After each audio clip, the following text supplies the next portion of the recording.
Dear friends of Rödl & Partner, dear listeners, willkommen, bienvenido, bienvenue, welcome. Welcome to Tax Unplugged, a podcast series by Rödl & Partner. Rödl & Partner is an international and multidisciplinary advisory firm with German origin in tax, audit and law. My name is Florian Hase, I'm the host of this series and I invite you to take a closer look at our firm. I will be talking to great colleagues from all over the world. More than 5,000 employees, more than 100 offices in roughly 50 countries. These figures are important because they define our strength and global coverage, but after all, they are only figures. The aim of this series is therefore to introduce you to the people behind the services we offer, and the people that are united in achieving the best results for our clients.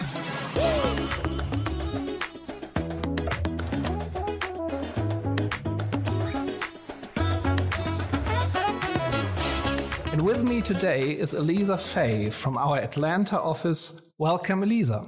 Thanks, Florian. How are you today? Pretty good, thanks. And I mean, it's morning for you and late afternoon for me today. But to start off, Elisa, tell me, what's that you are doing at Rödl & Partner US? Sure. So in the US, I head up our national tax office for Rödl in the United States. And my team really functions like the technical tax core of the U.S. And I think of our mission as, pretty simple. We aim to provide quality technical tax services to our clients. That seems pretty simple, right? But of course, that requires a lot of expertise. And one of the things that we also do is to monitor and analyze any, new legislation or tax developments, that are happening. And typically, our team is brought in when someone or a client needs specific tax expertise, like structuring or coming into the U.S. and what that should look like for them, or tax controversy, or maybe treaty analysis, we do lots of things, but our focus really is on assisting clients with their international tax issues and providing cross-border solutions.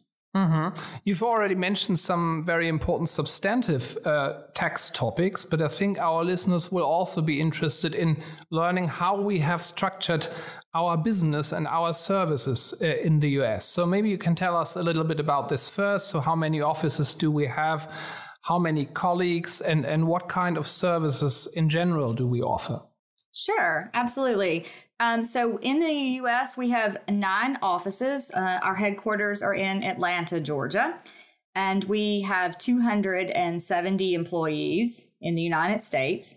Our offices are generally they're strategically located to be near our clients. And so in the U.S., this generally means being near either a very strong, international airport or near a port city. So that is really how our offices have evolved in the U.S. We kind of follow where our clients are going. And in the U.S., like Rödl & Partner, we're a traditional audit and tax firm. And in the tax area, we offer pretty much, I think, every service you can think of from, routine tax compliance that, every client has to do, whether they want to or not, to other services such as, due diligence, transfer pricing, sales tax outsourcing, or business process outsourcing services in general. I think in the tax area, though, yes, I did mention some specific topics earlier.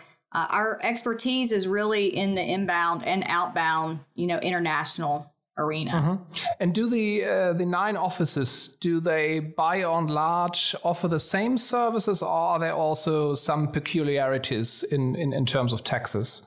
Sure. We do have a few peculiarities. For the most part, the offices generally offer all of the same services. The client base may be a little bit different, as you can imagine that in Alabama, where you might have manufacturing plants, you're not going to find those in New York City. So, the client base itself may be a little different. But yes, for the most part, every office is offering the same services. Certain offices do have specialty services, though, if the expertise is located in that office. So, for example, our due diligence team or transaction services team is located in Atlanta. Our expatriate services team is located in Houston. So there are pockets of specialty areas. Retirement plan audits of retirement plans that actually is located in Greenville, South Carolina. But otherwise, they do offer all of the same core services. Mm-hmm. And do we also concentrate on special business sectors that go along with our client base? Or is that, as you indicated in the beginning, just the fully fledged services we offer in tax? I do think we do focus a lot on manufacturing and distribution, but we certainly don't exclude any particular, client area that they might be involved in. We do have a pretty significant client base with respect to closed-end and open-end investment funds in the U.S. We do a lot of work for those investors. Yeah, I think we have thousands of investors, literally. Rödl & Partner is known in the market as a firm that is interdisciplinary, as I already said in the beginning. So in most countries where we do business and have offices, we have our, so to speak, classical business lines like audit services, business process outsourcing, tax and legal services. But in the US, we are restricted from having our own attorneys that render legal advice. So why is that, and how do we cope with this issue? Yeah, that's a good question, Florian. There are a couple of reasons for that. On the legal side, there is concern that having both accountants and attorneys together would compromise the independence of attorneys. And I think more importantly, they're concerned about the attorney-client privilege that you can have in the United States when working on clients' issues, and accountants don't have that same privilege that attorneys do.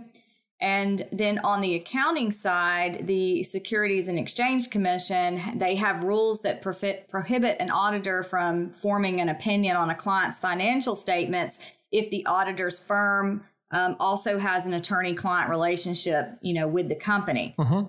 Let's talk a little bit about U.S. tax policy. I think it goes without saying that the U.S. are a major economic and political player. So on the one hand, it is small wonder that their attitude or approach towards certain substantive topics has an impact. But on the other hand, we've seen in the last years with the OECD's BEPS project that in the end, the US refused to participate, really. So, and now with the OECD on Pillar 1 and Pillar 2, maybe for those of our listeners who don't know, Pillar 1 being a reallocation of taxing rights when taxing the digital economy, and the so-called Pillar 2 refers to a global minimum taxation of 15%. What is the current view of the US with respect to these big tasks? I would assume the US will win under Pillar 1 and will lose under Pillar 2, but maybe that's too easy to put it that way. What is your view on that? Sure. I think Pillar 2 is a little easier to talk about. I'll just mention that first. But before talking about either one of them, implementation of either of these pillars requires legislative action in Congress. And so that is always something that can be very time consuming and difficult to get through, regardless of whether or not in principle the U.S. may be on board, with Pillar 1 or Pillar 2.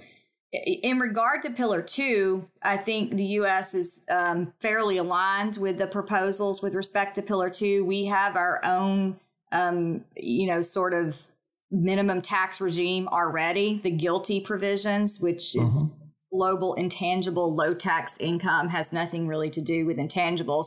So under current legislative proposals, there are proposals there that would align our current regime, with Pillar 2. So, and I think that is likely to be passed. We will see what happens there. With respect to Pillar 1, I don't think that that's actually going to require revisions like to our tax code, which again requires congressional action, but it may require revisions to treaties. And thus far in the U.S. in Congress, there's been no movement on treaties. We have treaties that have been sitting there stalled for years. And so I'm not sure that will move very quickly, if at all, with respect to, Pillar 1. And I think there's also some concern, which is where the treaty modification would come into play, is whether or not companies would get, foreign tax credit, for some of these taxes. And or whether or not this would end up being a burden of just the people as opposed to the company. Yeah, I mean, the US also didn't participate in the MLI in the first place, the multilateral instrument that was supposed to amend as many treaties as possible all over the world with respect to treaty abuse. So they didn't do that. And I think the technique behind Pillar 1 will be another MLI. Yeah, so I think chances, as you said, are good that the US will also refuse to participate in that instrument as well. I mean, the reallocation of international taxing rights is mainly a discussion about the conceptual design of this reallocation. And I remember that under the Trump administration, the US all of a sudden came up with a proposal of a destination-based cash flow tax, a tax that would have been similar to VAT or excise taxes rather than income taxes. Is this proposal done once and for all, or do you see room that it will be put on the table again in the future? I think it's probably done, but things can be resurrected. That's very dependent, though, on who is president and whether Democrats or Republicans are controlling Congress. Mm-hmm. So under the current administration, that will not be back. I think Resurrection was the title of a blockbuster I saw recently on TV, but I can't remember. I can't remember exactly what came back, but it's not always good. Yeah, it's not always good. Exactly. Now, Elisa, almost finally, let's play a little game. I will name 2 terms each, and you have to answer spontaneously which one you prefer, maybe with a short explanation. Yeah? Okay. Are you ready? Sure. Okay. This will be fun. Atlanta or New York? Oh, Atlanta. Oh, despite the fact that you worked previously in New York, if I remember correctly. I did work in New York, and I love New York. I love to visit. I don't want to live there. So Atlanta is my home, and I grew up in Atlanta. And so that's hard, but I have to say Atlanta. Atlanta has a lot to offer, believe it or not. We have a lot of culture, a lot of art, a lot of good food, but New York is just a thing unto itself, and I definitely love to visit there. I think there was this famous concert in Central Park by Simon and Garfunkel in the 1990s. So A Heart in New York was one of the songs they sang. So, yes. Okay. My heart is in Atlanta. Okay. Okay, Pepsi or Coke? Oh, gosh, these are tough. Coke. Now, I'm not opposed to Pepsi. I am relatively neutral on that one. So there are definitely diehard Coke or diehard Pepsi fans, but that's not me. I would probably choose Coke over Pepsi, but I'm also perfectly happy with Pepsi. Okay, cool. So you're flexible on that. Okay. I'm flexible on that. So next one is even harder. College football or college baseball? Oh God, I'm not a big sports fan, but if I had to choose one, I would probably watch college football just because, baseball can tend to me to get tedious and boring. Cats or dogs? I have 2 dogs. I love dogs, but I also like cats, but I like dogs. Well, after all, it doesn't matter because in English they say it's raining cats and dogs. So that's right. Yeah. And last question, fast food or slow food? Slow food, for sure. But I guess with college football, fast food would be preferable. Yes, that is true. I would much rather have a really nice, slow, good meal than to eat fast food. Very good. Thanks much, Elisa. Well played. Thank you. And now the very final question, which is actually the most important question. What makes Rödl & Partner special for you?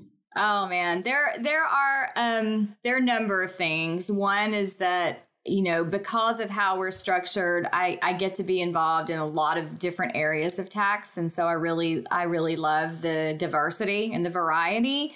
But I know this is going to sound cliche, and I'm sure people say this a lot, but I truly love the people. I think that we have a lot of amazing colleagues like yourself, and that I love that it is so easy to work with and connect with our colleagues around the world. I really feel like we function just like one big team and not separate teams or separate entities. And I love working with the people. You're quite right. Many colleagues answer that to the final question, but in English it sounds even more heartwarming. So thank you for that.